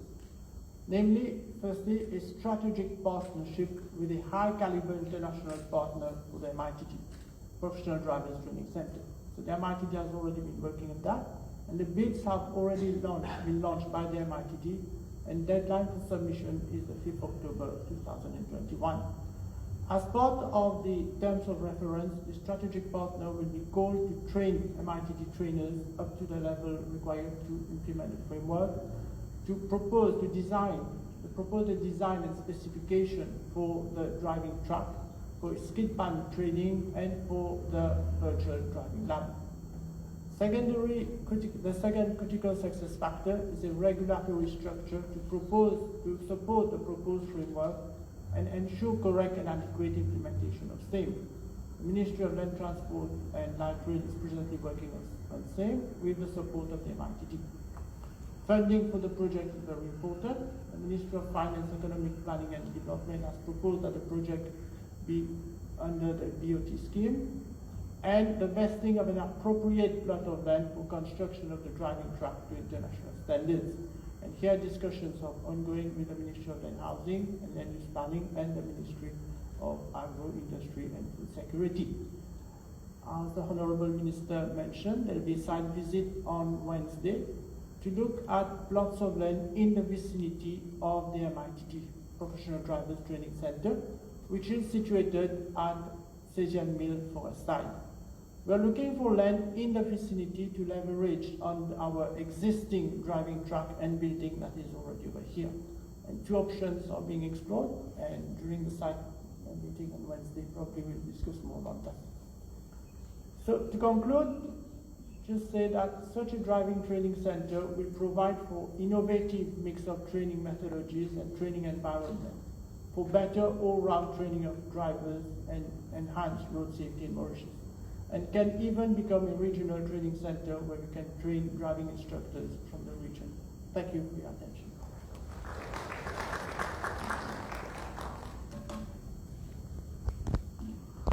Thank you, Mr. Goriba, for this informative presentation. Coming to the health sector, ladies and gentlemen, the strategy on post-crash trauma care and medical fitness to drive aims not only at reducing severity of road traffic injuries, but also at mitigating the consequences while enhancing the quality of life of people who are injured in road crashes. The strategy indeed calls for the assistance of the Ministry of Health and Wellness to provide, amongst others, essential elements in pre-hospital care, prompt communication and treatment, a continuum of post-crash care, including rehabilitation of crash victims, and control over the ability and fitness of road users to drive. Distinguished guests, I now invite Honorable Jagatpal, Minister of Health and Wellness, for his address. Thank you. Honorable Prime Minister, dear colleague ministers, distinguished guests, ladies and gentlemen, good afternoon.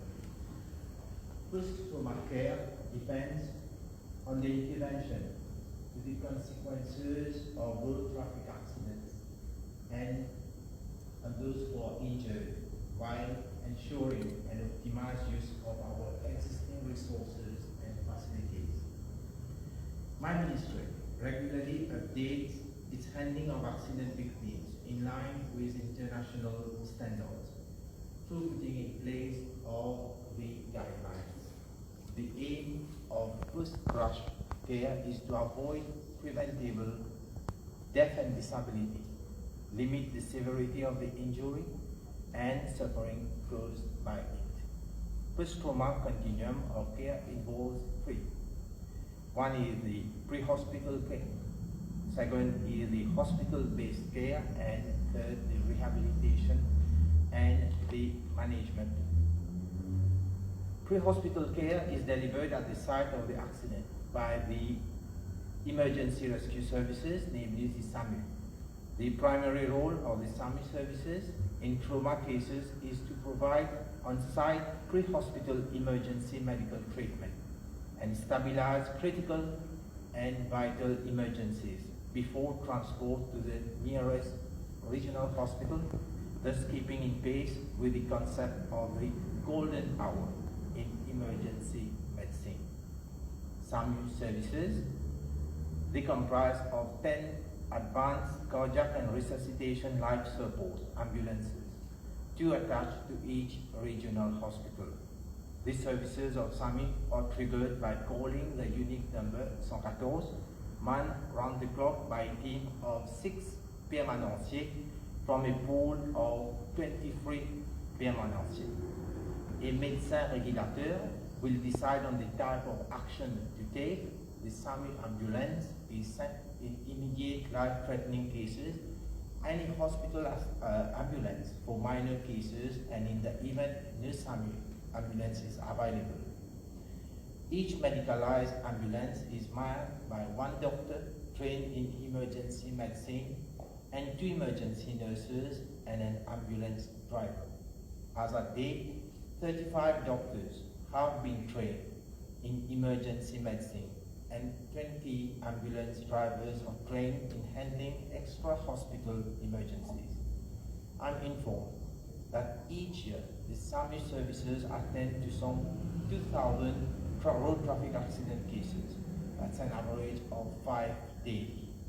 I'm further informed that 25% of cases are referred to intensive care units, one handled at the level of the regional hospital. We should also bear in mind that SAMU services are not solely dedicated to attend road traffic accidents. With this increase in fleet vehicles locally, we are in fact faced with a real challenge.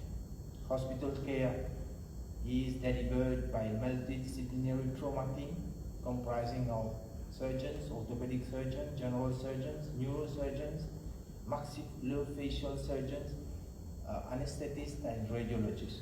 While depending on the condition of the accident victims, there is also a close collaboration with the blood bank for prompt availability of blood and other blood products. Rehabilitation. This is a key component to help achieve the goal. Physiotherapy, speech therapy, occupational therapy, prosthetics and orthodontics greatly assist affected individuals in resuming their daily activities, including their work. There is an increase in the focus by my ministry towards mental well-being of patients following trauma. Serious trauma often results in something called the post-traumatic stress disorder, PTSD, which is an anxiety disorder that often follows a traumatic event. My ministry has a psychological department in each hospital which provides psychological support and counseling to these patients. As recommended by the National Road Safety Strategy for Mauritius, there is need for strict control regarding medical fitness of road users. At present, the services of my ministry are often solicited in the assessment of the driving ability of individuals who may be potential risk to causing traffic accidents. My ministry has already submitted its views on the proposed road traffic amendment regulations. We will, of course, remain receptive to further inputs of medical nature coming from other stakeholders. Before ending, I would like us all to reflect upon the significant change in the traffic landscape in Mauritius and other unprecedented challenges that have surfaced with the ongoing pandemic. You will note that the healthcare professionals have had to adapt themselves in order to board ships still at large to conduct sanitary protocols in this pandemic. We have had also to acquire the required know-how on the spot and seize testimony of the upcoming challenges in the duty of the healthcare professionals. With the coming into service of the Metro Express, the nature of our intervention is also bound to change. Even the new road layout in Mauritius has known drastic changes with more construction on pillars. My ministry is already reflecting upon ways in which we must address these issues. Countries where such traffic layouts are present have usually readapted their health rescue services and altered their means of rescue convenience accordingly. This will of course necessitate adequate training and reskilling of our staff. I thank you very much. Thank you, Honorable Minister. Ladies and gentlemen, the Ministry of Public Service, Administrative and Institutional Reforms has been a major player and facilitator in the realization of the Road Safety Charter, which has been signed by both public and private sector organizations. Dear audience, I am pleased to invite Honorable Erdogan, Minister of Public Service, Administrative and Institutional Reforms, for his address. Thank you, Honorable Prime Minister, colleague ministers, representatives of different ministries, departments and authorities, members of the press, good afternoon. With regards to the National Road Safety Charter, on 6 October 2020, the Honorable Minister of Land Transport and Light Rail and myself launched the Zero Accident campaign at the Rajiv Gandhi Science Center. This was followed by the signing of the National Road Safety Charter by my ministry. All ministries and departments also have been invited to subscribe to the Road Safety Charter developed by the Traffic Management and Road Safety Unit.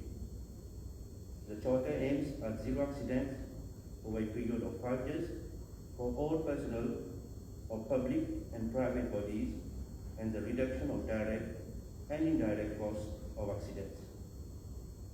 The overall goal of the charter is to reduce the number of fatalities by 50% by the year 2025.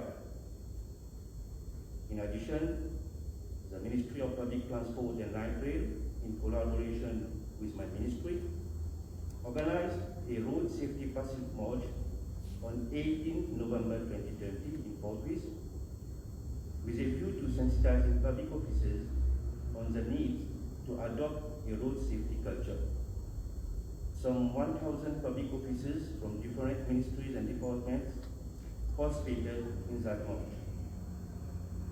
Ladies and gentlemen, with regards to the training of safety and health officers, 38 safety and health officers of our ministry is currently following a 5-day training course on the implementation of the Road Safety Charter.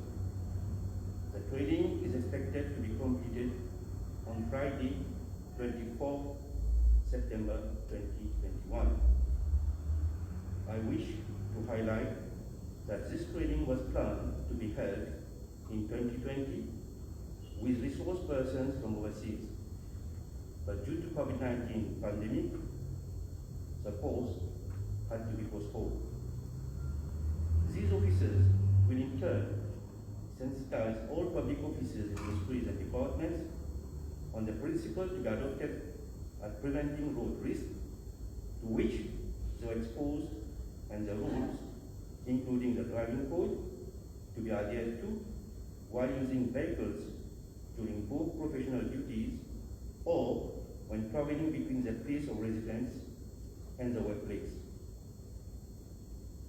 Moreover, the Civil Service College Mauritius, in collaboration with LIPSU of Mauritius Police Force, is mounting a training program on defensive driving for all drivers in the public service. Details of the programs are currently being finalized and training will start shortly. It is worth noting that in all courses run by the Civil College Mauritius, a module has been included on substance abuse and alcohol abuse, with a view to sensitizing public officers on the negative impact of drunk driving and on the needs to abstain from driving under the influence of alcohol. Our ministry is currently adopting a zero tolerance policy towards public officers driving under the influence of illicit substances or alcohol.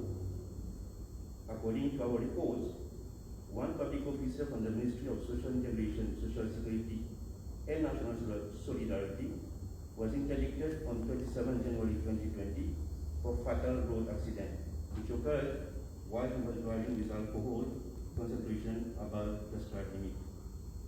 To conclude, Honorable Prime Minister, ladies and gentlemen, allow me to reassure everyone present here that my ministry will relentlessly pursue its efforts to promote awareness about the various aspects of road safety and what needs to be done to curb the rising threat of road accidents. Thank you for that.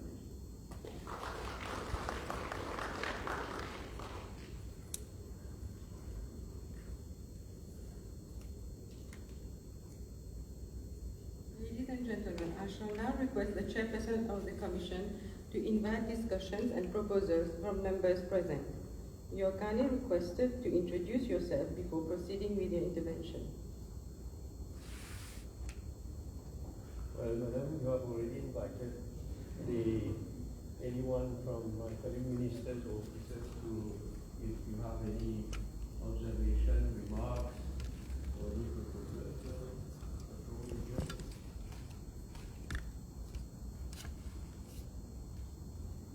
Yes.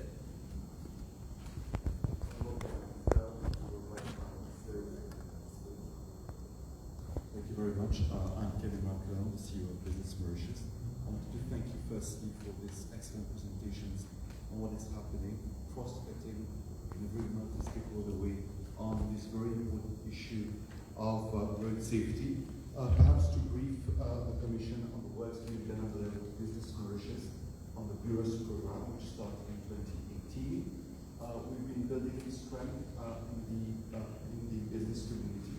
A bit of a lapse during the COVID pandemic in 2020, where businesses were not functioning on site. Our project is mainly on on-site awareness campaigns for business, for bureaus champions, and advise our members on upgrading with work-related road safety standards and promoting advocacy for systemic changes. The few things that really are ongoing and quite interesting is at the level of the business community. Training of two-wheelers is happening. We see from the presentation that this is a major area of concern. We are organizing road safety awareness campaigns for our membership. There's a noted increase in the number of companies that have joined bureaus and the champions.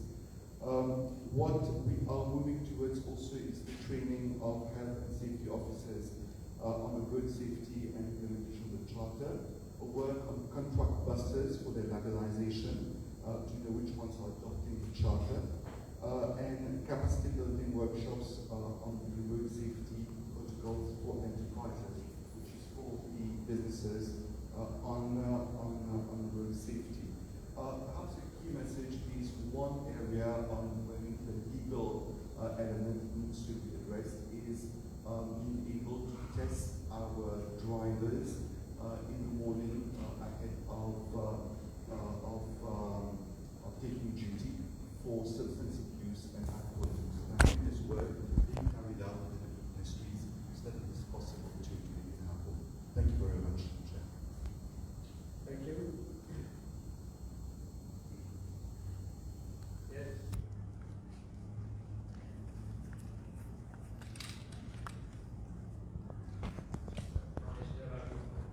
From the Director General of the Statistics College. Thank you, Chair, for giving me the floor.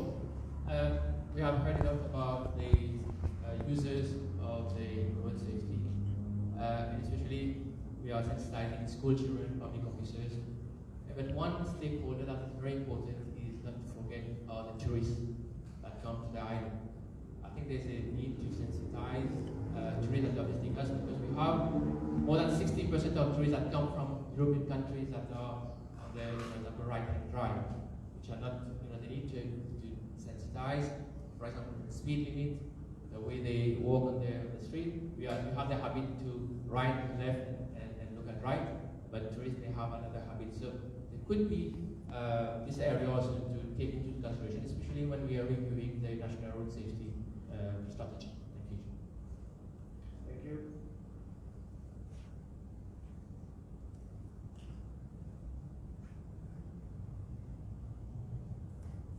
Yes.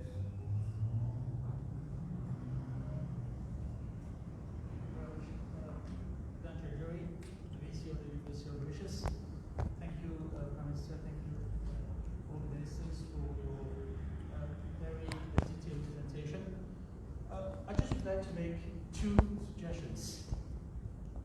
We have the daunting task of implementing measures, and that's the whole thing. And on one hand, and on the other hand, we have to tackle that problem of reducing accidents. And we are talking of reducing by 50%. Even if we were successful by 2025, would be far above the average of the EU countries, which is around 33 per 100 inhabitants. So that's a really daunting task. So the suggestion I would like to make are two suggestions. The first one is how do we look at the impacts of all the measures that we're implementing? That I think could help us understand much better where to put the focus. We're doing a lot of things, certainly, but it is important, I think, that we have a clear idea of what are the measures to take and what are the impacts that will result, that will help us really reduce the number of accidents. Number one. And number two, I've seen that in a lot of countries, they are putting a lot of technology, like for example, smart traffic systems that are being implemented to control traffic, and that is leading to a good number of very positive results.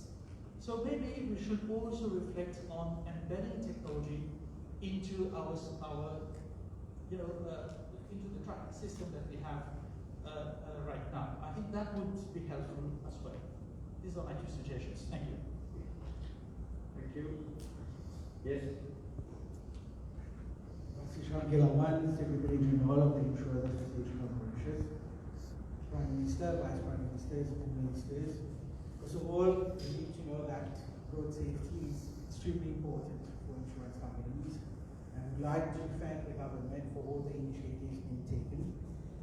Digitalization is very important, and I would like to take this opportunity to thank the Honorable Minister of Financial Services and the FSA for the initiative in digitalizing and coming up with the national claims database for insurance claims. One very important issue, Prime Minister, is that for a long time we have been talking about regulations on motor surveyors, on total loss, and on the scrapyard. It's very good to hear that it's finally coming. There are things happening. However, we would recommend that we be very closely involved in the scrapyard, because this could have a very huge impact on insurance companies. Thank you. Thank you.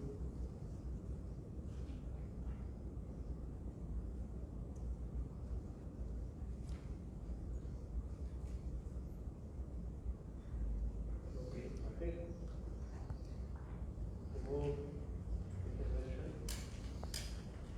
Okay, so let me thank all colleague ministers and all officers, the force, and the private sector who has intervened today, giving us a report of what is being done and what requires to be done. That is work in progress also, and several actions which have already been taken, and of course with regard to the road safety strategy, there are a number of other measures that need to be implemented.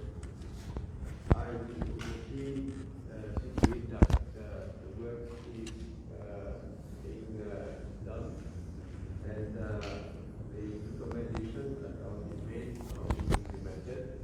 However, I would also request the ministers and all of you here present to also, if you have any idea with regard to the way that we are meeting, because this is the first time I am chairing this commission.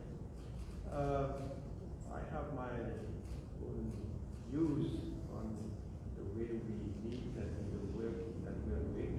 I am sure a number of you will also be having a number of proposals. I hope, anyway. So please let me, if you can let me know your views about how we can maybe improve the way that we meet this commission so that we are more effectively reaching the objectives that have been set. I would like therefore to hear from you, not now today, but you can always send me a note with regard to any proposal, that any changes that you would probably wish to see also. So that's it. Any of my colleague ministers wish to nothing subtract also. Okay, good. So I think we have some refreshment. Yes, I think it is high time. No? So we can invite you all.